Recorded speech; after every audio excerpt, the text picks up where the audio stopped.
This is Modern Service Mastery, Business School with Boots on. Real lessons, real talk, and real growth for the residential service industry. Let's get to work. So when we talk about leading yourself first, the foundation is understanding what you really want to achieve. I mean, it's like Stephen Covey says, begin with the end in mind, right? You can't just wander through your career and hope to end up in the right place. And that starts with defining your mission. I remember early in my landscaping career, I wrote down one big goal. I wanted to make outdoor spaces that people would actually, remember. A space they'd talk about years later. It seemed small on paper, but it gave me a sense of purpose. Man, that's such a Mike thing to say, but I get you. It's like if you're just clocking in every day thinking, yeah, it's just a job, you're going to burn out or worse, get stuck. You need something bigger driving you, even if it's just wanting to lead the best landscaping crew there is. Exactly, Jake. It's about clarity. When you know your why, everything starts falling into place. You'll know the steps you have to take, whether it's learning a skill, staying consistent, or even just saying no to distractions. Okay, but here's the thing. How do you turn that big vision into something you can actually follow day to day? Because if you're anything like me, the day-to-day grind can swallow up those long-term plans fast. Like, I said I'd get better at leading crews this year, but I'm still just trying to survive Mondays. Oh yes, surviving Mondays, that's fair. Well, that's where systems come in. One thing I love from the book Atomic Habits is this idea of breaking down your big goals into smaller, actionable steps. Take my early goal of making memorable outdoor spaces. I started by mastering the basics, like proper plant placement and understanding soil types. Wait, hold up. Soil types? Mike, that's the least big vision thing I've ever heard. You're out here talking about inspiring spaces and then soil types? It sounds boring, Jake, but the point is the small stuff matters. It's like the book says, small habits compound into big changes. And before you know it, those tiny habits, like understanding soil, become the foundation for reaching your vision. All right. I see what you're saying. So maybe instead of focusing on the end goal all the time, you break it down. Like, if I want to run the best crew, maybe my first step is just making sure everyone's on the same page during the morning lineup. Perfect example. And stack that with another habit, like reviewing yesterday's wins and misses right after lineup. Slowly, you're building systems that, over time, drive you closer to your vision without you even feeling overwhelmed. Yeah, that makes sense. Kind of like if you want to get huge at the gym, you don't just bench 300 pounds out of nowhere. You start with the empty bar, put the work in daily. Same thing here, right? Good habits stack into results eventually. Exactly. And look, everyone's path is different. Your mission statement can be as specific or broad as you want. Just keep it personal to you and make sure those small steps connect to that bigger picture.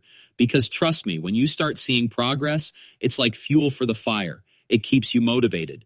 And maybe don't overthink it either, right? Like, just write something down today. Even if it's as simple as, I want to build killer outdoor spaces, or I want to climb my way to crew leader. You can always tweak it later when you figure more stuff out. That's a great point, Jake. It's the art of the start, man. The act of just starting, just putting your vision on paper, makes it real. It's no longer just a thought. And from there, you can start taking steps. Simple as that. Now that you've got your vision and some actionable habits lined up, let's talk about something that can truly take you to the next level: feedback and mentorship. I know it might not sound as exciting as crafting inspiring spaces, but trust me, these tools are key to refining your path and staying on track. Yeah, no kidding. Feedback's like getting a map when you're lost. Sometimes it stings, but you'd rather know where you're going than wander around clueless, right? Exactly. And what people don't always realize is feedback isn't just about criticism, it's about clarity. Think of it like a GPS for your career. You ask for directions, and suddenly you've got a trail to follow. But here's the catch. You have to ask. Feedback doesn't just fall into your lap. Right. And honestly, that's the hardest part, isn't it? Like, walking up to your boss and saying, hey, what do I suck at? That takes guts. It does. But here's a pro tip. Don't just leave it open-ended. Ask for specifics. Try, what's one thing I should improve to handle bigger projects? Or, how can I lead my team better in high-pressure jobs? The more focused your questions, the more useful the feedback. Yeah, that's solid. I still remember the first time I asked my old crew leader for feedback. Dude ripped me apart, in a good way. He told me I was fast but sloppy, that I needed to slow down, pay attention to details, and organize my crew better. I hated hearing it, but doing that stuff got me promoted to crew leader. So, thanks, Carlos, wherever you are. Your leader gave you a gift, Jake, and the fact that you acted on that advice, well, that's what sets people apart. Feedback's worthless unless you implement it. That's the real turning point. Oh, 100%. Carlos laid it out for me, but I had to do the work. And that's where mentors come in too, right? They guide you, but you still got to hustle on your end. Exactly. A mentor is like a coach. They provide perspective, share their experience, and even open doors for you, but they won't carry you across the finish line. It's about building a partnership. All right, so how do you even find one? Because not everyone has a Carlos, you know? That's a great question. Start by looking close within your company, at industry events, and right here in the community feed. We are here to connect. Take advantage of this platform. It's made for mentoring. And here's the key. Don't overthink it. Mentorship doesn't have to be some formal, sign this contract arrangement. It could just be someone you trust who's willing to share their wisdom over a coffee once a month. Yeah, our community feed and members are huge. The pros are out there. You just got to, shoot your shot. And when you find someone, respect their time, come prepared, be clear about your goals, and show progress. Mentors want to see that they're making a difference just like you do. It's like what you said earlier, Mike. Feedback and mentorship are fuel, but they only work if you keep the engine running. Otherwise, you're just sitting in the car. That's it, Jake. And hey, for everyone listening, take one action this week. Ask someone, your boss, a coworker, even a friend, for honest feedback. It might be the spark you need to get moving. Jake's point about feedback and mentorship being fuel is so spot on, and that fuel helps drive one essential thing, consistency. Whether it's practicing the advice you get from a mentor or acting on feedback, it's the small, daily steps that really build up over time. Success isn't some grand leap, it's the steady climb. Yeah, no one writes an Instagram post about checking off a habit tracker or reviewing yesterday's lineup notes, Mike. It's not flashy, but like you said earlier, the basics are what pave the way for the big wins. Exactly, and this is something I tie back to modern service mastery. We are relentless on staying consistent, no matter how boring or repetitive the task may feel, because those habits, it's like putting bricks into a building one by one. Eventually, you've got something rock solid. All right, but let's be real here for a second. What about the down days? When nothing's going right, the crew's dragging, and you're just out of steam. How do you stick to habits then, huh? That's where resilience comes in, Jake. And honestly, sometimes it's about simplifying. On those tough days, just focus on the smallest productive thing you can do. Maybe it's organizing your tools. Maybe it's grabbing your team for a quick huddle to refocus. Small wins build momentum. Check this out. This happened to me just last week. It was one of those days, right? Everyone's dragging, including me. But instead of flipping out, I called the crew over, and I was like, all right, let's reset this.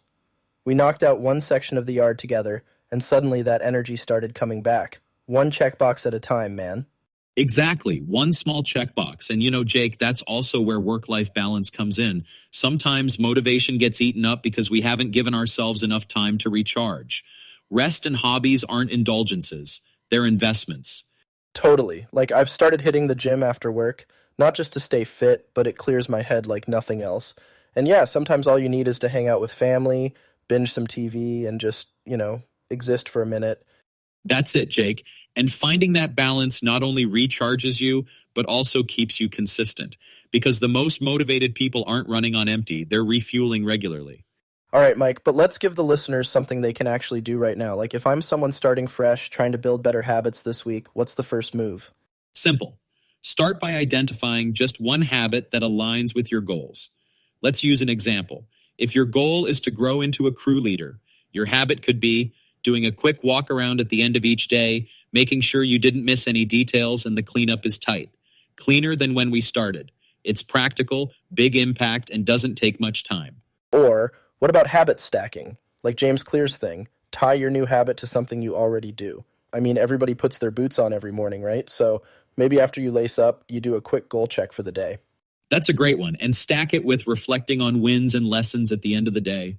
Those few minutes of focus, once in the morning and once after work, can completely shift your momentum. And the best part? Your crew starts noticing. They see you staying on top of things, and that energy kind of spreads, Absolutely. Leadership by example. People follow consistency. So folks, if you're listening right now, take one habit, just one, and commit to it for the next week. Even if it feels small, it's the start of something bigger.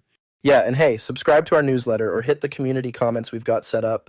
People are sharing their goals, habits, even struggles. Dive in. Use that as fuel too. And remember, consistency compounds. The effort you put in today builds the foundation for tomorrow. Start stacking those wins, and trust me, the results will come. Your future self will thank you. All right, and with that, it's a wrap. You got this. Stay motivated, stay consistent, and maybe don't forget to recharge once in a while too. And that's all for today. Take action, stay consistent, and we'll see you next time. Go out there and lead yourself first, then lead others. We got your back. Hit us up if you need to.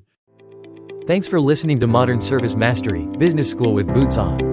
If this episode helped you lead, grow, or think differently, share it with your crew and keep the momentum going.